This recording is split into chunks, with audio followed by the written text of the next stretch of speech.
The woman standing at Gate 23 of Don Mueang International Airport didn't look like someone about to change her life. She looked like 1,000 other travelers that Thursday morning in late September, clutching a boarding pass to Singapore, a carry-on bag resting against her ankle, her phone held in both hands as if it might slip away if she relaxed her grip. But if you watched her closely, if you noticed the way her thumb hovered over the screen without actually scrolling, the way her breathing came slightly too quick for someone simply waiting to board a routine flight, you might have seen it. The trembling. Not from cold, though the airport air conditioning ran perpetually frigid. Not from excitement exactly, though that was certainly part of it. The trembling came from something deeper, something she couldn't name yet but could feel in her chest like a bird beating its wings against glass. Apinya Rongthon was 40 years old, though people often guessed younger.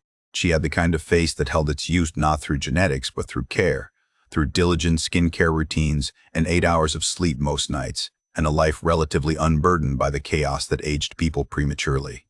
She worked as an office manager at Siam Textile Industries in the Lat Phrao district of Bangkok, a position she'd held for 11 years after working her way up from administrative assistant. Her apartment was a modest one-bedroom on the 7th floor of a building painted the color of faded papaya, with a small balcony that faced east and caught the morning sun in a way that made everything seem possible for about 45 minutes each day.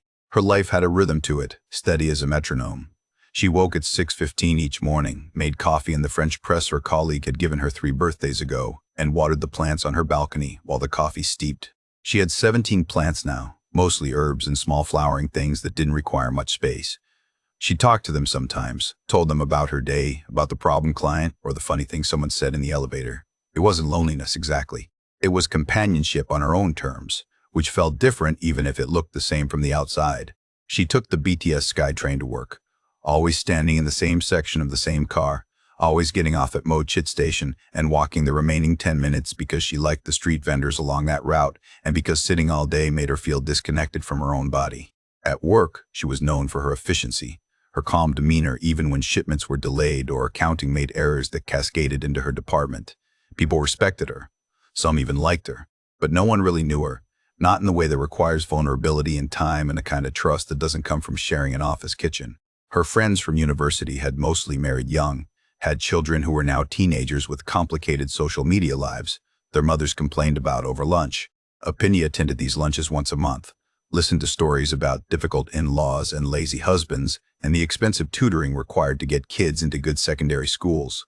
She smiled and nodded, and sometimes offered advice that was well received because she was intelligent and thoughtful, and also because her advice cost her nothing. She had no in-laws to navigate, no husband to manage, no children to worry about. She'd chosen career over family, people said, though the truth was more complicated than a choice. The truth was a series of almosts and not quites, and men who wanted something she couldn't give or gave something she didn't want. And then suddenly she was 35, then 38, then 40, and the window that society said was open for such things had quietly closed while she was busy knitting her blouses and making perfect French press coffee and talking to basil plants on her balcony. Her mother called every Sunday from Chiang Mai, where she lived with Apinya's younger brother and his family. The conversations followed a script. How is work? Fine. How is your health? Good. Are you eating enough? Yes, mother. And then the silence where the unasked question lived, the question about marriage and grandchildren that her mother had finally, mercifully, stopped asking aloud about 2 years ago. That silence somehow hurt more than the questions had. It meant her mother had given up hope, had accepted that her eldest daughter would remain unmarried, would grow old alone in that papaya-colored building in Bangkok, and this acceptance felt like a small death. Apinya attended every Sunday at 2 in the afternoon. She wasn't desperate. She wanted to be clear about that, even to herself. She had a good life, financial stability, her own space, freedom to make decisions without consultation. She traveled occasionally, took herself to nice restaurants, bought the occasional expensive skincare product without guilt. But there was something, a hollowness that opened up in the evenings after work, in the weekends that stretched long and formless, in the way she sometimes caught her reflection in shop windows and was startled by how solitary she looked, even in a crowded street. Her colleague Ploy had suggested the dating app back in March. Just try it, Ploy had said, sliding her phone across the lunch table to show Apinya her own profile. Everyone uses these now. It's not like the old days. It's normal. Respectable even. Apinya had resisted for 3 weeks before downloading it late one Friday night, After half a bottle of wine and a particularly lonely conversation with her spider plant, she'd created a profile with a photo from her cousin's wedding, where she looked happy and relaxed, her hair caught in a flattering angle of sunlight. She'd written that she was an office manager, enjoyed gardening and trying new restaurants, was looking for serious companionship with someone mature and financially stable. She did not write that she was 40, and increasingly aware of time's passage, that she sometimes woke at 3 in the morning with her heart racing for no reason she could name, that she wanted someone to talk to besides plants, someone who would remember the small details of her day and ask about them later. The matches came slowly at first. Men in their 50s and 60s, some clearly married based on the careful cropping of their photos, some using pictures that were obviously 10 or 15 years old. She ignored most of them. Then in early May, she matched with Michael Chen. His profile said he was 52, a Singaporean businessman in import-export, widowed 3 years ago, had a daughter studying international relations in London. His photos showed a distinguished-looking man with graying temples and kind eyes, the kind of face that suggested reliability and gentleness. His first message to her was simple. "You have a lovely smile. It seems genuine, not just for the camera.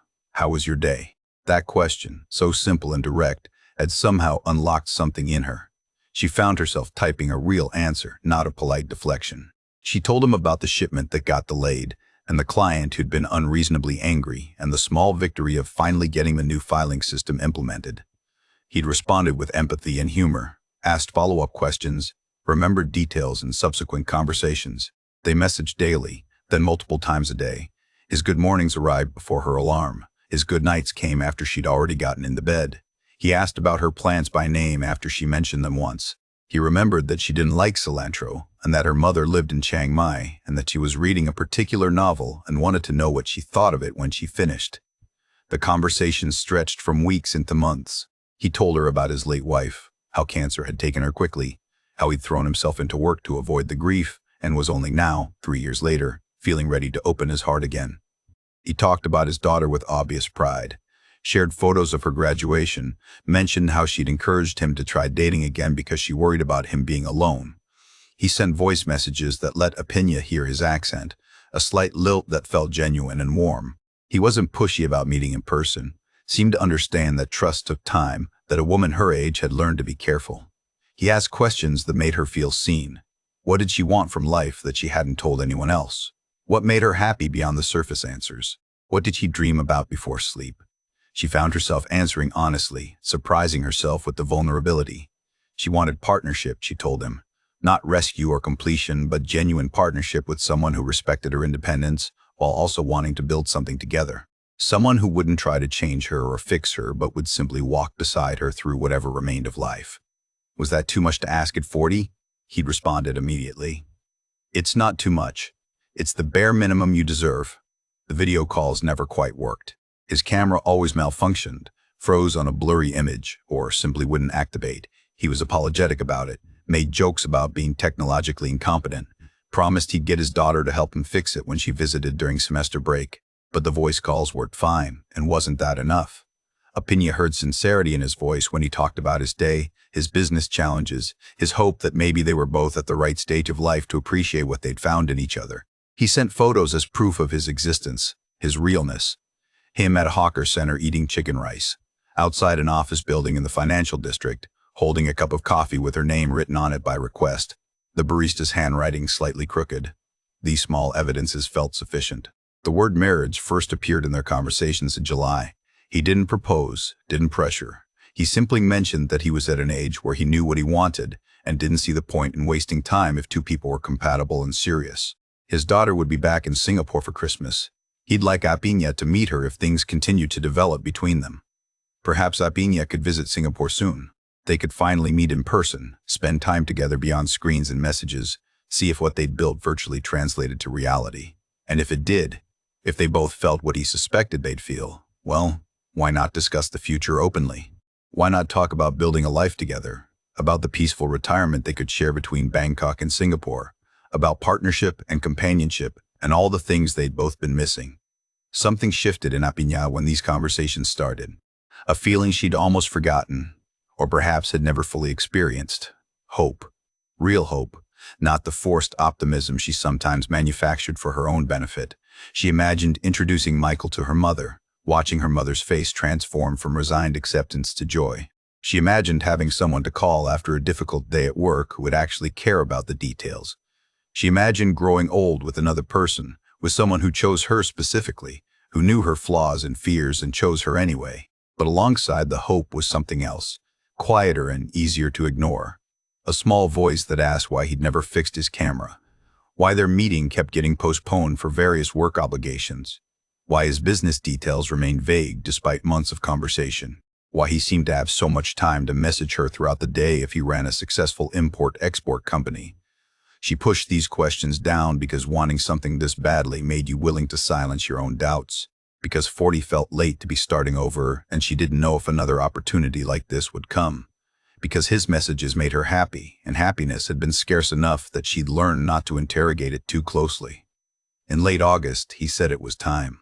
He had business he needed to finalize in Singapore that required his physical presence, some banking procedures and contract signatures that couldn't be done remotely. Why didn't she take some vacation days and come visit? They could finally meet face to face. They could talk seriously about their future. They could begin making concrete plans instead of just dreaming. She'd hesitated only briefly before agreeing, before requesting the time off from work, before booking the flight that would leave on the morning of September 28th. She hadn't told her mother yet, hadn't told anyone except Ploy, and only in the vaguest terms. A friend in Singapore, a short trip, nothing definite. She wanted to be sure first, wanted to meet him, confirm what she felt was real, and then she'd share the news properly. She'd packed carefully the night before, choosing outfits that were elegant but not trying too hard, practical but attractive. In the side pocket of her suitcase, she'd placed the small gold bracelet her mother had given her on her 20th birthday, a delicate thing with a tiny Buddha charm. For luck, her mother had said back then. For protection. Apina had worn it regularly until the clasp broke 5 years ago, had meant to get it repaired but never had. She'd brought it now as a kind of talisman, a connection to her mother and to the part of herself that still believed good things could happen if you were patient and hopeful and good. Her phone buzzed in her hands, pulling her back to gate 23, to the present moment, to the boarding announcement echoing through the terminal. A message from Michael. Can't wait to see you tomorrow. Bring your passport. I have a surprise. A surprise. She smiled, felt that flutter in her chest that his messages always produced. But her hand hesitated over the reply button, hung there in space for a moment that stretched longer than it should have. The trembling in her fingers intensified. That unnamed feeling in her chest beat harder against its glass cage. The boarding line began to move. She typed back quickly, "Love you too," and joined the queue, her carry-on rolling behind her with a sound like distant thunder, her reflection visible in the dark windows overlooking the tarmac, a woman walking towards something she couldn't yet see but desperately wanted to believe in. The humidity hit Apina the moment she stepped out of Changi Airport's air-conditioned terminal, a wall of thick, wet heat that made her skin prickle and her carefully styled hair begin to wilt immediately. Singapore in late September felt like being wrapped in a warm, damp towel, the sky a hazy white that promised rain without delivering it. She'd been to Singapore twice before, years ago on business trips, but this time felt different. This time she wasn't here for textile suppliers or contract negotiations. This time she was here for Michael, for the future they'd spent 5 months building through screens and voice messages and carefully worded expressions of hope. She checked her phone as she joined the taxi queue. A message from Michael waited, sent 20 minutes earlier. "So sorry, meeting ran longer than expected. Go to the hotel and check in. I'll meet you there as soon as I can get away." The hotel address followed, a place called the Orchid Garden Inn in Geylang District. She felt a small deflation, having imagined him waiting at arrivals with flowers, or at least that warm smile from his photos. But he was a businessman. Of course he had obligations. She was being unreasonable, expecting him to rearrange everything just because her flight had landed. The taxi driver was a quiet Indian man who nodded when she showed him the address, and said nothing during the 40-minute drive through expressways and neighborhoods that blurred together in the afternoon heat. Apina watched Singapore pass outside her window, the orderly efficiency of it, the clean streets and rigid planning that made Bangkok look chaotic by comparison. She'd imagined this trip so many times that reality felt slightly disappointing in its ordinariness. She'd imagined Michael beside her in the taxi, pointing out landmarks, holding her hand, narrating the city he called home. Instead, she sat alone with her suitcase and her racing thoughts and the bracelet in her bag that she'd touched 3 times already, like a nervous habit. The Orchid Garden Inn turned out to be a mid-range hotel on a street lined with shophouses and late-night restaurants. The The kind of area that came alive after dark, but felt slightly deserted in the afternoon lull. The lobby was clean but unremarkable, decorated with plastic orchids that gave the place its name and framed photos of Singapore tourist attractions. The receptionist, a young Malay woman with perfect makeup, processed her check-in with efficient politeness. Room 4T1, breakfast included, Wi-Fi password on the card. Enjoy your stay. The room was small and functional, a double bed with a floral coverlet, a wall-mounted television, a bathroom with toiletries wrapped in plastic. The window overlooked the back of another building, someone's laundry hanging on bamboo poles, a view that felt intimate and depressing simultaneously. Apanya set her suitcase on the luggage rack and sat on the edge of the bed, suddenly exhausted, though the flight had been less than 3 hours. She messaged Michael. "I'm here, room 412. Let me know when you're coming." Then she lay back on the bed and stared at the ceiling, at the small water stain shaped like a cloud or a hand or nothing in particular. An hour passed, then 2. His replies came sporadically, each one apologetic and vague. "Almost done here. Traffic is terrible, sorry. There's an issue with some customs paperwork I need to sort out. I promise I'll be there soon." She showered, changed into a dress she'd chosen specifically for their first meeting, fixed her makeup, and waited. By 6 in the evening, she was hungry and restless and fighting a feeling she didn't want to acknowledge. She ordered room service, ate pad thai that tasted wrong because Singapore wasn't Thailand and the flavors were off in ways she couldn't articulate, and watched the sky outside her window darken from white to gray to black. He finally arrived at 8:45, knocking softly on her door. She'd been dozing on the bed, the television playing some Singaporean sitcom she wasn't watching, and the knock startled her into alertness. She checked her reflection quickly in the bathroom mirror, smoothed her dress, and opened the door with her heart doing something complicated in her chest.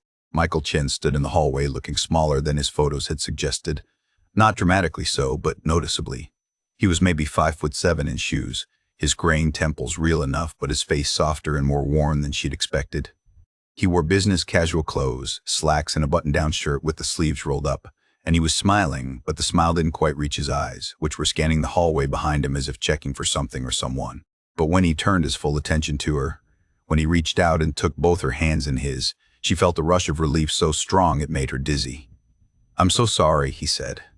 His accent was there, the one from his voice messages, Singaporean English with its particular rhythm and intonation. "You must think I'm terrible, making you wait like this.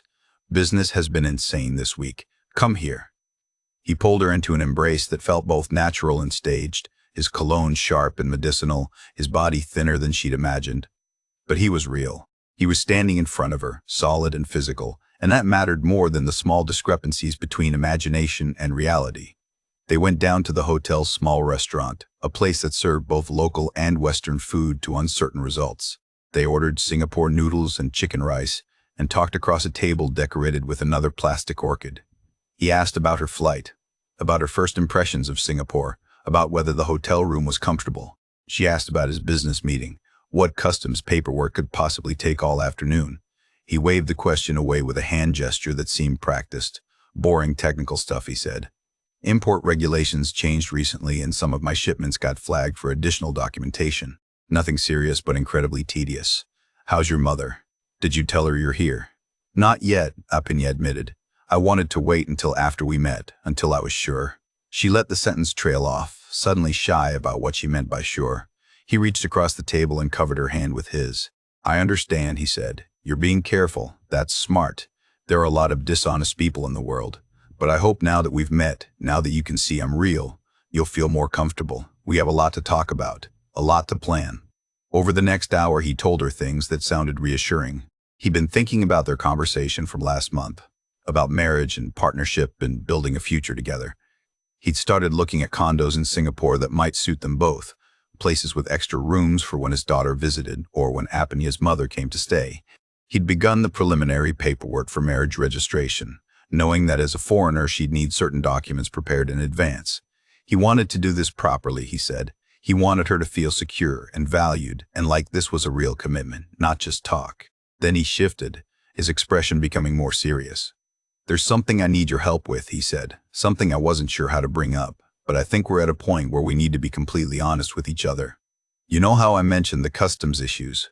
It's actually more complicated than I said. My business accounts got frozen temporarily because of a tax audit. It's completely routine, happens to a lot of import-export companies, but the timing is terrible because I have a major shipment arriving next week, and I need to show proof of liquidity to release the goods. The bank wants verification of joint assets for our marriage application anyway, so I thought maybe you could help me with some documentation, just temporarily. Just to verify that we have the financial standing to support each other, which is one of the requirements for spousal visas. Peña felt something cold move through her stomach. Documentation, she repeated. What kind of documentation? He pulled papers from a messenger bag she hadn't noticed him carrying, spread them on the table between their half-eaten meals. Bank forms with official-looking letterheads. Marriage certificate applications with her name already filled in with careful English letters. Asset verification statements that needed signatures and account numbers. It looks complicated, but it's just bureaucracy, he said. Singapore is very particular about these things.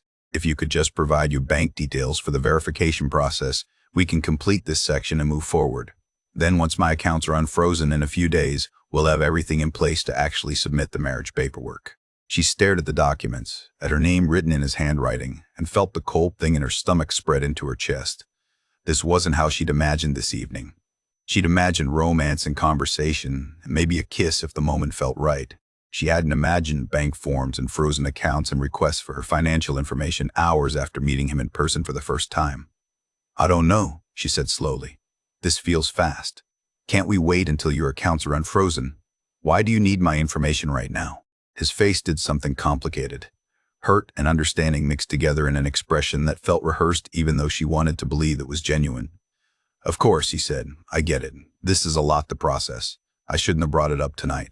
I just thought, since we're talking about marriage, since we've been building toward this for months, that we were at a level of trust where we could help each other. Marriage is partnership, right? It's sharing resources and supporting each other through difficulties. But you're right to be cautious. I respect that. Let's table this for now. Let's just enjoy being together. But the evening had shifted. The ease she'd felt earlier, the relief at his physical presence, had been replaced by tension and doubt. They finished their meal making small talk that felt hollow. He walked her back to her room, kissed her cheek at the door, and promised to pick her up tomorrow morning to show her around Singapore properly. After he left, she sat on the edge of the bed feeling disoriented and confused and angry at herself for feeling that way. He'd done nothing overtly wrong. He'd asked for help with what he claimed was a legitimate business issue. He'd backed off when she expressed hesitation. Maybe she was being paranoid. Maybe years of being single had made her too suspicious, too unwilling to trust. Maybe this was what partnership looked like, and she'd just forgotten because she'd been alone for so long. She didn't sleep well that night. She kept reaching for her phone, reading back through months of their messages, looking for clues or reassurance or something to quiet the alarm bells ringing in her head. His messages still sounded genuine, caring and thoughtful and consistent with the man she'd met tonight. Mostly. The discrepancies were small. The hesitation in his eyes, the way he'd checked the hallway, the practiced quality of certain expressions, small things, meaningless things, probably. The next morning, he picked her up at 9, chipper and apologetic about the previous night. Forget about all that business stuff, he said. Today is about us. They took the MRT to Marina Bay, walked along the waterfront, took selfies with the Merlion that came out slightly blurred because his hands weren't steady. He bought her lunch at a hawker center, introduced her to dishes she'd never tried, and seemed attentive and present except for the moments when his phone would buzz, and he'd check it with an expression that flickered between worry and calculation. On the third day, he introduced her to David, his British business colleague, at a Starbucks in the financial district. David was maybe 60, with the leathery skin of someone who'd spent too much time in tropical sun, and he confirmed everything Michael had said. The customs issues, the frozen accounts, the shipment waiting at port that would cost them both thousands in storage fees if they couldn't release it soon. He showed Peña photos on his phone of shipping containers with their company logo, of invoices and bills of lading that looked official and complex. This is a legitimate business, David told her. Michael's one of the most honest operators I've worked with. He's just in a temporary bind because Singapore's tax authorities are incredibly strict. If he had access to his funds, this would all be sorted in a day. After David left, Michael took her to what he said was his office, a small suite in a mid-rise building near Raffles Place. His name was on a placard by the door, temporary looking but present. Inside were 2 desks, filing cabinets, a wall of shipping schedules and port authority regulations. It looked legitimate. It felt legitimate. And when he turned to her with that expression of vulnerability and hope, When he said he understood if she couldn't help, but he really needed 800,000 baht, roughly 23,000 US dollars, just temporarily until the audit cleared and his accounts unfroze, when he promised to repay her double, and besides they were getting married. So what was hers would be theirs anyway. She felt her resistance crumbling. She had the money. 20 years of careful saving, of living modestly and planning for a future she'd never quite defined. The money sat in her Bangkok bank account earning minimal interest, waiting for something. Maybe this was that something. Maybe this was the test of whether she could really trust someone, really open herself to partnership. Maybe this was what faith looked like. That evening, alone in her hotel room while Michael waited in the lobby giving her privacy to think, she opened her banking app with shaking hands. The transfer screen glowed in the dimness. 400,000 baht, half of what he'd asked for, a compromise between trust and caution. Her thumb hovered over the confirm button for a long moment. She thought about her mother's bracelet in her suitcase. She thought about the plants on her balcony in Bangkok, probably drooping by now without her there to water them. She thought about being 40 and alone and how much hope could cost and whether it was worth the price. Then she pressed confirm before she could change her mind, before the cold thing in her stomach could spread any further, before she had to acknowledge what she was really doing and why. The next morning, she woke to silence. Michael's phone went straight to voicemail. His messages showed as delivered but not read. The hotel staff informed her politely that his credit card had paid for the room only through that morning and checkout was at 11. She tried David's number from the business card he'd given her. Disconnected. She took a taxi to the office building in Raffles Place and found the suite empty, the nameplate already removed, a cleaning crew inside preparing the space for new tenants. The architecture of the con revealed itself slowly, piece by piece, as she sat in a McDonald's across from the empty office and searched for Michael Chen Singapore on her phone with shaking hands. The warnings appeared immediately. Romance scam alerts, photos of Michael under different names. Marcus Tan, Richard Lim, Michael Chen. Always the same face, the same story, the same patient building of trust before the ask. Forum posts from other women describing identical experiences. The frozen accounts. The business colleague who vouched for him. The office space rented by the week. The marriage documents that looked official but meant nothing. She sat there for 3 hours, her coffee going cold, her phone battery draining, reading testimonies from women in Thailand, Malaysia, Philippines, Indonesia. Women her age, some older, some younger, all variations on the same story, all searching for the same thing she'd been searching for, all paying for hope with their savings and their dignity and their ability to trust that good things could happen to careful people. When she finally returned to the hotel to collect her things, her reflection in the elevator mirror showed a woman who looked exactly the same as 4 days ago but felt fundamentally altered in ways she couldn't yet articulate. Her suitcase was still mostly packed because she'd been too busy being courted and deceived to properly unpack. She found her mother's bracelet in the side pocket where she'd placed it for luck, held it in her palm, and felt something shift inside her. Not grief exactly, though that was certainly present, something harder. Something that tasted like metal and purpose. She had a choice to make now.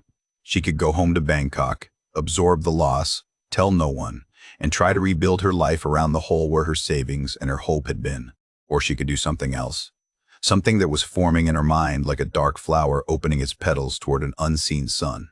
She sat on the hotel bed with the bracelet in one hand and her phone in the other, and for the first time since that morning's terrible awakening, her hand stopped trembling. Her jaw set, her breathing steadied. She opened her phone and began making calls, taking notes, documenting everything she could remember while it was still fresh and raw and burning in her chest like swallowed fire. 3 weeks after returning to Bangkok, Apinya sat across from a man named Somchai Wangsakul in a coffee shop near Hua Lamphong Station, sliding an envelope of cash across the table with the same steady hands that had once trembled holding a boarding pass to Singapore. Somchai was in his late 50s, a former police detective who'd left the force after 25 years to open a private investigation firm specializing in fraud cases. His office was listed online with minimal details and a phone number that he'd answered on the second ring when she called. His fee was 30,000 baht up front, more if the case required travel outside Thailand. She'd paid without hesitation. Money meant something different to her now. It was no longer security or future dreams. It was ammunition. "I need you to find someone," she'd told him during that first meeting. "A scammer. Malaysian national, possibly using the name Marcus Lim, though he has others. Works with a syndicate operating between Malaysia, Singapore, and Thailand. Romance scams targeting middle-aged women. I have photos, phone records, bank transfer details, everything I can give you. Samchai had listened without judgment, taking notes in a battered notebook with a chewed pen. This kind of operation, he'd said, they're harder to prosecute than you'd think. Jurisdictional issues. Money gets moved through multiple accounts across multiple countries. Even when we find them, getting convictions is difficult. What exactly are you hoping for here? She'd met his eyes directly. I'm not hoping for legal justice. I'm hoping you can tell me where he is and how his operation works. What I do with that information is my concern. He'd studied her for a long moment, then nodded. I can work with that. The weeks that followed had a quality of focus Apinya had never experienced before. She'd quit her job at Siam Textile Industries, telling her supervisor she needed time for personal matters, health issues in the family, deliberately vague in a way that discouraged questions. Her colleagues had thrown her a small farewell lunch, given her a potted orchid she'd left in the office kitchen because she couldn't bear to bring it home. She'd called her mother and manufactured a story about taking a sabbatical to travel, to think about her future, to maybe explore opportunities in other cities. Not entirely lies. Her mother had sounded worried but supportive, had told her to be careful and call every week, had said something about how sometimes women needed time to find themselves. Apinya had held the phone after hanging up and wondered if her mother suspected something, if maternal instinct could sense across the distance that her daughter had changed in fundamental ways. She converted most of her remaining savings to cash, opened new bank accounts under careful circumstances, and began learning things she'd never thought she'd need to know. How money laundering worked through shell companies and cryptocurrency exchanges, how romance scam syndicates recruited and trained their operators, how they selected targets based on social media activity and digital footprints that suggested vulnerability in assets. She read forums where victims shared their stories, where they tried to warn others and process their shame and anger. She reached out to several women privately, carefully, and learned that shame was the scammer's greatest protection. Most victims never reported what happened. They absorbed the loss quietly, told no one, and tried to move forward as if they could leave the experience behind through sheer force of will. Samchai worked efficiently. Within 2 weeks, he'd traced Marcus Lim through a network of associated identities and bank accounts. The real name was Marcus Lim Chongwei, a Malaysian national from Johor Bahru with a criminal record for fraud dating back 15 years. He worked with a core group of 3 partners who rotated roles depending on the target. Sometimes Marcus played the romantic lead while others played supporting characters. Sometimes he was the business colleague vouching for someone else's legitimacy. The operation was sophisticated, practiced, and had successfully scammed at least 40 women across Southeast Asia in the past 5 years alone. Most victims lost between 500,000 and 2 million baht. Some lost more. One woman in Manila had lost her entire retirement savings of 4 million pesos trying to help the man she thought she'd marry release an inheritance locked in probate. Samchai provided addresses. Marcus maintained an apartment in Johor Bahru near the checkpoint to Singapore, convenient for crossing the border regularly. He frequented certain coffee shops and co-working spaces where the syndicate planned operations. He had a girlfriend, a local woman who knew nothing about his work, who thought he ran a legitimate trading company. He had aging parents in Kuala Lumpur who occasionally posted about him on Facebook with obvious pride, their son the successful businessman. This information should have satisfied her, should have been enough to hand over to authorities and step back. But Apinya found herself wanting more, needing more. She created a new identity online, a wealthy Malaysian widow named Lisa Tan, and entered the same dating platforms where she'd once met Michael. She used photos she'd found on a modeling portfolio site, images of a beautiful woman in her early 40s who'd never know her face was being borrowed for this purpose. She knew what the scammers looked for now. She wrote her profile to signal exactly the right combination of vulnerability and assets.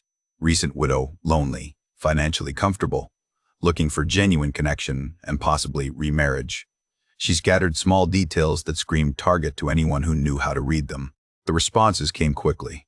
Within 3 days, she'd been contacted by 7 different men whose profiles all had the same careful construction.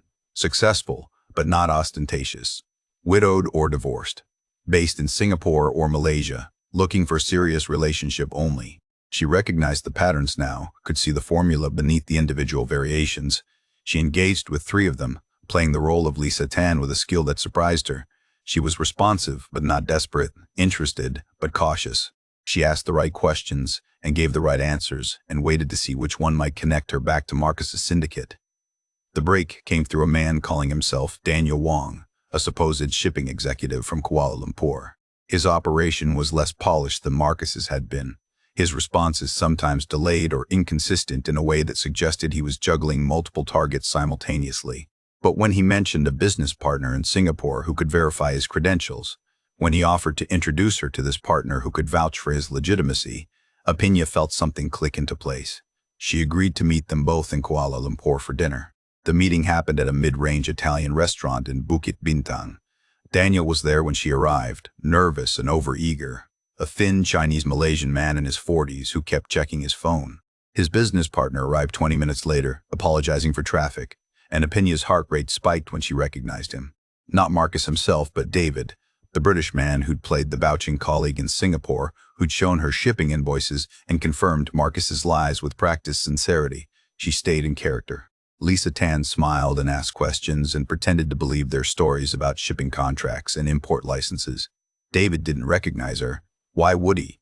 She'd been one target among dozens, and she looked different now anyway. She'd cut her hair short, wore heavier makeup, dressed in expensive clothes that Lisa Tan would wear, but Appinia never had. She was invisible to them because she was supposed to be prey, and prey didn't transform into hunters. Over the following weeks, she mapped their operation through careful questions and staged meetings. She learned that Marcus was taking time off after a successful run, that he'd be back to active operations next month. She learned the names of other syndicate members. She gathered evidence meticulously. Screenshots of conversations, photos taken discreetly, bank account numbers Daniel carelessly mentioned, the address of a warehouse in Klang where they allegedly stored shipment inventory, but which Somchai confirmed was just another rented prop space. She also found other victims through online forums and support groups. Women who'd lost money to this specific syndicate. A teacher from Kuala Lumpur who'd transferred 800,000 ringgit. A nurse from Bangkok who'd borrowed money from her family to help her supposed fiancé.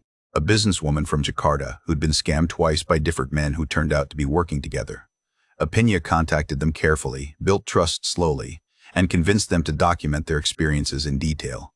Bank transfers, messages, photos. Everything that could establish a pattern of organized fraud. By mid-November, she had what she needed.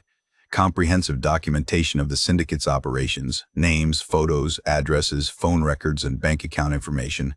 Testimonies from 8 victims across 3 countries. Evidence of money laundering through shell companies in Singapore and Hong Kong. She'd compiled it all into a detailed dossier that read like a police investigation file, because that's essentially what it was, except it had been conducted by someone with no official authority and motivations that had nothing to do with justice as the legal system understood it. She didn't go to local police. Somchai had been right about jurisdictional complexity. Thai police couldn't easily prosecute Malaysian nationals for crimes committed in Singapore. Malaysian police would say the victims were in other countries.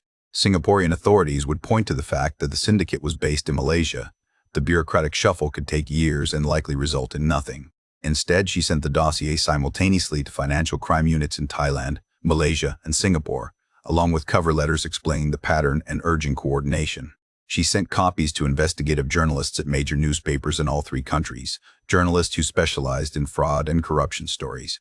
She sent detailed information to the family members of Marcus and his partners, people she tracked down through social media and public records, letting them know exactly what their sons and brothers and cousins were really doing for money. But she kept one final piece for herself, the personal confrontation.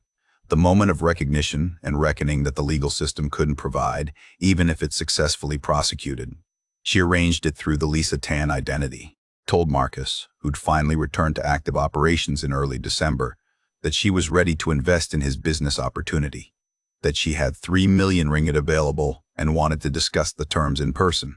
He'd been eager, perhaps too eager, which should have warned him if he'd been paying attention. They agreed to meet at a restaurant in Johor Bahru, a nice place but not too fancy, public but not crowded, neutral territory. Appinia arrived early and took a table near the back where she could watch the entrance. She wore simple clothes, no disguise this time. She wanted him to see her as herself. She brought an envelope containing copies of everything she'd sent to authorities and journalists, along with printed screenshots of conversations between Marcus and his partners, discussing her specifically, laughing about how easily she'd believed the marriage story, how trusting she'd been, He practically handed them the money. He walked in at exactly 7:30, dressed in business casual, his phone in his hand, scanning the restaurant. His eyes passed over her once, twice, then recognition hit and his entire body language changed. The confident stride faltered. His expressions cycled through surprise, calculation, concern, and something that might have been fear. He stood frozen in the entrance for a long moment while the hostess waited to seat him, clearly debating whether to run or confront the situation. Opinion made the choice for him. She raised one hand in a small wave, gestured to the empty chair across from her. Her heart was pounding, but her hands were steady. Her voice when she spoke was calm and clear. "Hello, Michael. Or should I call you Marcus? Come sit down. We have things to discuss." He approached slowly, a man walking towards something he couldn't quite assess the danger of. He sat across from her, eyes darting to the exits, to nearby tables, calculating possibilities. Before he could speak, she slid the envelope across the table between them. "Open it," she said. He did, his hands less steady than hers. She watched him read, watched the blood drain from his face as he realized what he was looking at. Evidence of his entire operation, not names and photos of his partners, bank transaction records, victim testimonies, news clippings from articles that had started appearing in the past week, journalists beginning to investigate romance scam syndicates operating across Southeast Asia. His own face featured in 2 of the articles, identified by name, his criminal record outlined in detail. "This has been sent to police in 3 countries, Apenya said quietly. "To financial crime investigators, to journalists, to your family. Your mother in Kuala Lumpur knows what you really do. Your girlfriend knows who you really are. The woman you're currently targeting, the one you think is named Lisa Tan, she knows too because Lisa Tan is me. Every account you've been using is flagged now. Every border crossing will be monitored. Every bank you try to open an account with has your name on a watch list." He tried to speak, but she continued, her voice steady and hard as stone. "You took my money. 400,000 baht that I saved for 20 years. You took my hope. You took the future I let myself imagine. You made me feel stupid and desperate and worthless. You laughed about it with your friends. I read the messages. I know exactly what you said about me." She leaned forward slightly, held his gaze. "But I'm taking something from you too. Every woman you approach from now on will find your face attached to warnings. Every account you open will be monitored. Every border you cross will be flagged. 2 of your partners were arrested yesterday in Malaysia for fraud and money laundering. The police are looking for you too. Maybe they'll find you, maybe they won't. But either way, you'll spend the rest of your life looking over your shoulder the way I spent 3 weeks unable to sleep. You'll spend it knowing that the woman you thought was just another mark destroyed everything you built." His face had gone white, then red, cycling through emotions too quickly to track. He tried different approaches, threats that rang hollow, justifications about how everyone was scamming everyone, and he was just better at it than most. Attempts at negotiation, at offering to return money he no longer had. She listened to it all with detached interest, the way you might watch an insect struggle in a web, and said nothing. Finally, he stood abruptly, the chair scraping loud in the quiet restaurant. "You're crazy," he said, loud enough that other diners turned to look. "You're a crazy bitch who can't accept that you got played. Maybe," Apenya said calmly. "But I'm a crazy bitch who destroyed your life, so who really won?" She watched him leave, watched him practically run from the restaurant, and felt something in her chest finally loosen. Not healing exactly, not closure in any meaningful sense, but a transfer of weight, a shifting of burden from her shoulders onto the person who'd earned it. She sat alone at the table for another 20 minutes, ordered coffee she didn't drink, and let the trembling that had been held at bay finally run through her body in waves. The months that followed brought incremental justice. Marcus disappeared, probably operating under new identities in different regions, but his primary syndicate was broken. 2 partners were prosecuted in Malaysia and received prison sentences. The third fled to Indonesia and vanished. Apenya recovered some money through seized assets, about 150,000 baht after legal fees and bureaucratic delays. Not even half of what she'd lost, but more than she'd expected. More valuable than the money was the network she'd helped create. The victim support group that formed from her initial outreach grew into a registered nonprofit organization focused on romance scam awareness and prevention. Apenya became a volunteer counselor, helping other women process the shame and anger and grief that came with being targeted. She spoke at awareness seminars, her face blurred in photos for privacy, telling her story in clinical terms that made it sound like it had happened to someone else. She returned to work eventually, not at Siam Textile, but at a smaller company with better hours and less stress. She moved to a new apartment with a bigger balcony that got morning and evening sun. Her plants multiplied until the space looked like a small jungle. She still talked to them sometimes, but differently now, with affection that didn't carry the weight of substitution. Her mother visited in March, staying for a week in the guest room Apenia's new apartment provided. Over tea one afternoon, surrounded by plants and filtered sunlight, Apenia told her everything. The whole story from beginning to end, leaving nothing out. Her mother listened without interruption, her weathered hands wrapped around her teacup, her face showing grief and anger and pride in complicated measures. When Apenia finished, her mother was quiet for a long time. Then she said something that echoed in Apenia's mind long after the visit ended, long after her mother returned to Chiang Mai and life settled into new rhythms. Sometimes the person you need to save is yourself, her mother said. And sometimes the only way to do that is to first lose everything you thought you couldn't live without. Apenia discovered this was true. She could live without the money, though rebuilding her savings was slow and frustrating. She could live without the dream of marriage, though she sometimes felt the absence of partnership in quiet moments. She could even live without the version of herself that had existed before Singapore, the woman who'd been cautious but still fundamentally believed that good things happened to good people who made careful choices. What she couldn't live without, what she'd fought for with every action of the past 6 months, was the truth, even when it cost her everything else to find it. Even when it meant acknowledging she'd been deceived. Not because she was stupid, but because she was human and lonely and hopeful. Even when it meant transforming from victim to survivor to something harder and sharper that didn't have a comfortable name. On a quiet evening in late April, Apenia sat on her balcony as the sun set over Bangkok, painting the sky in shades of orange and purple that made the city look almost beautiful. Her phone showed messages from the support group, from women she was helping, from Samchai with updates about ongoing investigations into other syndicates. She had dinner in the oven, a documentary queued on her television, and plans to meet friends for weekend brunch. Her life was smaller than the future she'd imagined in those fevered months of messaging Michael, but it was hers, built on truth instead of fantasy, constructed from the pieces of herself she'd salvaged from the wreckage and assembled into something new. Not what she'd wanted, but perhaps what she'd needed all along. She touched the gold bracelet on her wrist, the clasp finally repaired, her mother's gift restored to its proper place. For luck, her mother had said 20 years ago, for protection. Apenia understood now that the best protection came, not from talismans or hope or being careful, but from the hard-earned knowledge of your own strength, discovered only through surviving what you thought would break you. She had lost money and time and a certain kind of innocence, but she had found something more valuable in the losing. She had found that she was stronger than her hope, tougher than her loneliness, and capable of transforming pain into purpose through sheer force of will. The sky darkened. The city lights came on one by one.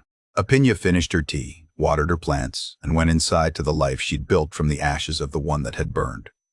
It wasn't the ending she'd imagined standing at Gate 23 of Don Mueang Airport all those months ago, but it was an ending she could live with, and sometimes that was enough.